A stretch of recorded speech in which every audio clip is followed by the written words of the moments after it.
ಓಂ ನಮೋ ನಾರಾಯಣ. ಓಂ ನಮೋ ನಾರಾಯಣ.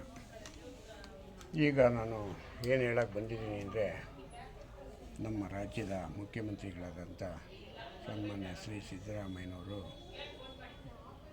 ಕನ್ನಡ ರಾಜ್ಯೋತ್ಸವ ಮಾಡೋರು.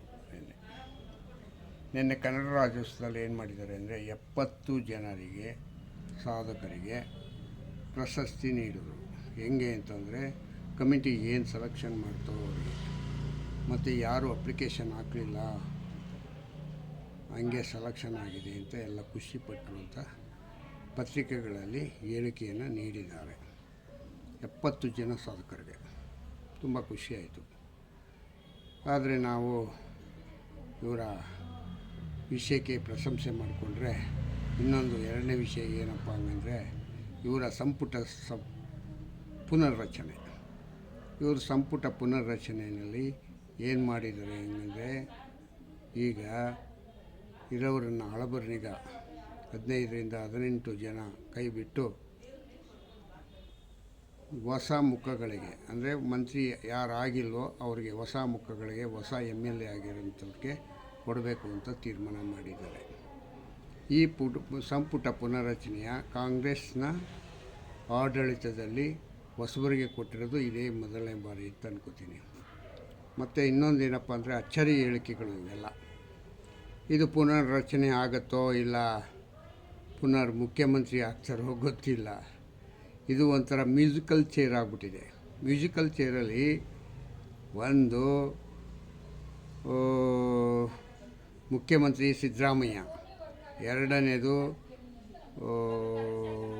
DK ಶಿವಕುಮಾರ್, ಮೂರನೇದು ಪರಮಶಿವು, ನಾಲ್ಕನೆಯದು ಜಮೀರ್ ಅಹಮದ್ ಜಾತಿವಾರು, ಮತ್ತು 5ನೇದು ಮುನಿಯಪ್ಪ. ಹೀಗೆ ಮ್ಯೂಸಿಕಲ್ ಚೇರು, ಒಂದೇ ಒಂದು ಚೇರು. ಆದರೆ ಇವರೆಲ್ಲ ಮ್ಯೂಸಿಕ್ ಹಾಕಿ ಬಿಡಬೇಕು. ಮ್ಯೂಸಿಕ್ ಇನ್ನೂ ಹಾಕೋದಕ್ಕೆ ಇನ್ನು ರಾಹುಲ್ ಗಾಂಧಿ 20ನೇ ತಾರೀಕು ಟೈಮ್ ಕೊಟ್ಟಿದ್ದಾರೆ. ಅದರಲ್ಲಿ ನೋಡಬೇಕು ಯಾರು ಹಿಡಿತಾರೆ ಚೇರು ಹಂಗಂತ. ಮತ್ತು ನಮ್ಮ DKC ಅವ್ರನ್ನೀಗ ತಂತ್ರಗಾರಿಕೆ ಮಾಡ್ಕೊಳ್ಳೋದಕ್ಕೆ ಮೌನವಾಗಿಬಿಟ್ಟಿದ್ದಾರೆ. ಯಾವ ರೀತಿ ಮೌನ? ಯಾವ ಪತ್ರಕರ್ತರು ಕೇಳಿದ್ರು ಒಂದೇ ಮಾತು, ನೀವು ಯಾಕೆ ದಣಿದು ಇದಾಗ್ತೀರಾ, ನನ್ನ ವಿಷಯ ಬಿಟ್ಬಿಡಿ ಹಿಂಗಂತ. ನಿನ್ನ ವಿಷಯ ಬಿಟ್ಬಿಡ್ತೀವಪ್ಪ, ನಿನ್ನೀಗ ಮುಖ್ಯಮಂತ್ರಿ ಮಾಡಲೇ ಇಲ್ಲ ಅಂದರೆ ಏನು ಮಾಡ್ತೀಯಪ್ಪ? ಅದು ಒಂಥರ ಯೋಚನೆ ಮಾಡಬೇಕಲ್ವಾ ಮಿಸ್ಟರ್ DK ಶಿವಕುಮಾರ್. ಹಿಂಗಾಗಿದೆ ಕತೆ. ಮತ್ತು ಈ ದಿನ ರಾಜ್ಯದಲ್ಲಿ ಬರಗಾಲ ಇದ್ದಂಗೆ ಆಗಿದೆ ಅಂತ ತಿಳ್ಕೊಳಪ್ಪ. ಯಾವ ಬರಗಾಲ? ಈ ರೋಡ್ಗಳು ಹಳ್ಳಗಳು ಮುಚ್ಚೋದಕ್ಕೆ ಬರಗಾಲ. ಈ ಬರಗಾಲನಿಗೆ ಯಾವ ರೀತಿ ಬಗೆಹರಿಸ್ಕೋತಾರೆ ಅಂತ ಗೊತ್ತಿಲ್ಲ. ಅರ್ಥ ಆಯ್ತಾ? ಇದು ಯಾವ ರೀತಿ ಹೇಳಿಕೆ ಕೊಡಬೇಕು, ಯಾವ ರೀತಿ ಸ್ಟೇಟ್ಮೆಂಟ್ ಮಾಡಬೇಕು ಅನ್ನೋದೇ ಗೊತ್ತಾಗ್ತಾಯಿಲ್ಲ. ಆ ಥರದ್ದೊಂದು ಪರಿಸ್ಥಿತಿಯಾಗಿದೆ. ಎಲ್ಲ ರಾಜ್ಯದ 136 ಅದೇನೋ ಹೇಳ್ತಾನೆ, ನೆನ್ನೇನೋ DK ಶಿವಕುಮಾರ್ ಹೇಳ್ತಿದ್ದ, 36, 38, 39, 40 ಜನ ನಮ್ಮಲ್ಲಿ MLAಗಳಾಗೋಗೋರೆ ಹೊಸ್ದಾಗಿ. ಅದು ಯಾವ ಲೆಕ್ಕದಲ್ಲಿ ಹೇಳಿದ್ರೂ ಗೊತ್ತಿಲ್ಲ. MLCನೆಲ್ಲ ಸೇರಿಸ್ಬಿಟ್ರೆ ಏನೋ ಗೊತ್ತಿಲ್ಲ ನನಗೆ. ಇವ್ರು ಗೆದ್ದಿದ್ದು 136. 136ರಲ್ಲಿ ಎಲ್ಲ ವಯಸ್ಸು 70, 80 ಆಗಿರೋ, 60, 70, 60 ಮೇಲೆ ಯಾರಿಗೂ ಕಮ್ಮಿ ಇಲ್ಲ. ಎಲ್ಲ ಮಂತ್ರಿಗಳು ನಡೆಯೋಕ್ಕೂ ಕಷ್ಟ. ಇಂಥವ್ರನ್ನೆಲ್ಲ ಮಂತ್ರಿಗಳು ಮಾಡಿದ್ರೆ ಮತ್ತು ಇವರ ಆಲೋಚನೆ ಎಲ್ಲ. ಇನ್ನೊಂದೇನಪ್ಪ ಹಂಗಂತಂದರೆ, ನಮ್ಮ ಫೈನಾನ್ಸ್ ಮಿನಿಸ್ಟರ್ ಆಗಿರ್ತಕ್ಕಂಥ CM ಸಿದ್ದರಾಮಯ್ಯವರು ಫೈನಾನ್ಸ್ ಖಾಲಿ ಡಬ್ಬ ಹಿಡ್ಕೊಂಡು ಅಲ್ಲಾಡಿಸ್ತಾ ಕೂತಿದ್ದಾರೆ. ಖಾಲಿ ಡಬ್ಬ, ಬುಡಬಡಿಕೆ ಹಿಡ್ಕೊಂಡು. ಆಗ ಡಬ್ಬದಲ್ಲಿ ಏನೂ ಇಲ್ಲ, ಖಾಲಿ ಆಗಿಬಿಟ್ಟಿದೆ. ಹೆಂಗೆ ಇದು ಕಾರ್ಯಕ್ರಮ ನಡೀತದೆ? ಹಂಗಾಗಿ ಈ ನಮ್ಮ ರಾಜ್ಯದ ಅಭಿವೃದ್ಧಿ ಕುಂಠಿತವಾಗಿದೆ.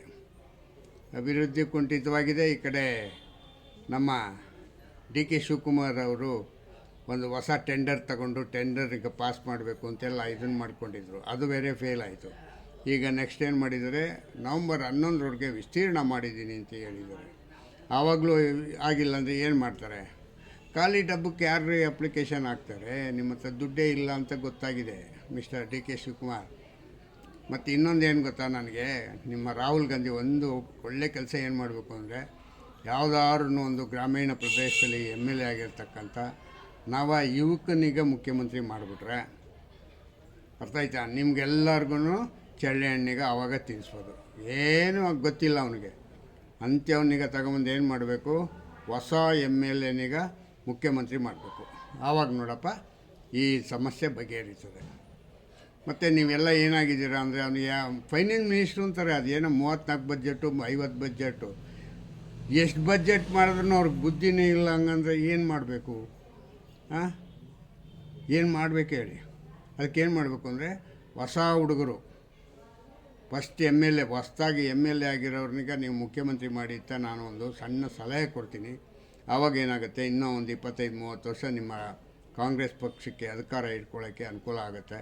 ಈ ಹಳಬರನ್ನೆಲ್ಲ ಕಿತ್ತು ಮೂಲೆಗೆ ಹಾಕ್ಬಿಟ್ರೆ ಏನು ಈ ಹಳೆ ಮುಖನೇ ನೋಡಿ ನೋಡಿ ನಮಗೂ ಬೇಸತ್ತೋಗಿದೆ. ಯಾವನು ಕೆಲಸ ಮಾಡಲ್ಲ, ಯೂಸ್ಲೆಸ್ಸು. ಅವ್ರ ಅಪ್ಪನ ಹೆಸ್ರು ಹೇಳ್ಕೊಂಡು ಒಂದಷ್ಟು ಜನ ಇದ್ದಾರೆ, ಅವ್ರ ಅಮ್ಮನ ಹೆಸ್ರು ಹೇಳ್ಕೊಂಡು ಒಂದಷ್ಟು ಜನ ಅವರೇ. ಇವರೆಲ್ಲರನ್ನೂ ಮಂತ್ರಿಗಳು ಮಾಡಿಕೊಂಡು ನೀವು 5 ಸತಿ ಗೆದ್ದ, 12 ಸತಿ ಗೆದ್ದ, 13 ಸತಿ ಏನಪ್ಪ ಮಾಡಿ ಸಾಧನೆ ಮಾಡಿದ್ರು? 13 ಸತಿ ಗೆದ್ದವ್ರೆ, ಏನು ಮಾಡವ್ರೆ ಹೇಳು?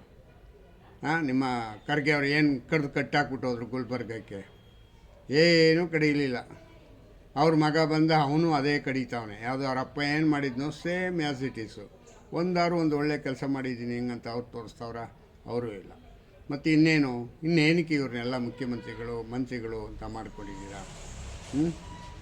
ದೇವರಾಣೆ ಹೇಳ್ತೀನಿ, ನಿಮ್ಮ ಹಂಚಿಕೆಯಲ್ಲಿ ನಾನು ಕೊಡೋಂಥ ಒಂದು ಸಲಹೆಯಲ್ಲಿ ನೀವೇನಾದರೂ ಹೊಸ ಒಬ್ಬ ಯುವಕನಿಗೆ ಮುಖ್ಯಮಂತ್ರಿ ಮಾಡಿದ್ರೆ ಈ ರಾಜ್ಯ ಉದ್ಧಾರ ಆಗುತ್ತೆ ಅಂತ ನಾನು ಅನ್ಕೋತೀನಿ.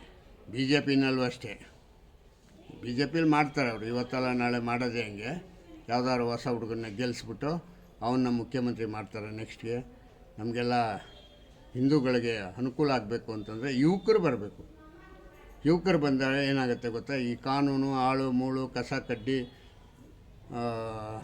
ಏನೋ ಈ ಕೆಟ್ಟ ಆಲೋಚನೆಗಳಿದೆಯಲ್ಲ ಸಿದ್ದರಾಮಯ್ಯನ ಹತ್ರ, ಆ ಆಲೋಚನೆ ಎಲ್ಲ ಬಿಡೋ ಅಂಥ ಹುಡುಗ ಆಗಬೇಕು. ಅಂಥ ಹುಡುಗನಿಗೆ ಹೊಸ ಅಧ್ಯಾಯಕ್ಕೆ ತಗೊಂಬಂದರೆ ಕಾಂಗ್ರೆಸ್ನಲ್ಲಿ ಉದ್ಧಾರ ಆಗೋದಕ್ಕೆ ಅನುಕೂಲ ಆಗುತ್ತೆ. ಮತ್ತು ಬಿ ಜೆ ಪಿನಲ್ಲೂ ಅಷ್ಟೇ. ಬಿ ಜೆ ಪಿಯವ್ರೀಗ ಇಲ್ಲೇನು ಯಾವುದು ಆಪ್ರೇಷನ್ನು ಮಾಡಬಾರ್ದು, ಯಾವ ಕಮಲನೂ ಮಾಡಬಾರ್ದು. ಯಾಕೇಳಿ, ಇವರು 5 ವರ್ಷ ಹಿಂಗೆ ಗಲೀಜಲ್ಲೇ ಹೋಗಬೇಕು ಇವರು.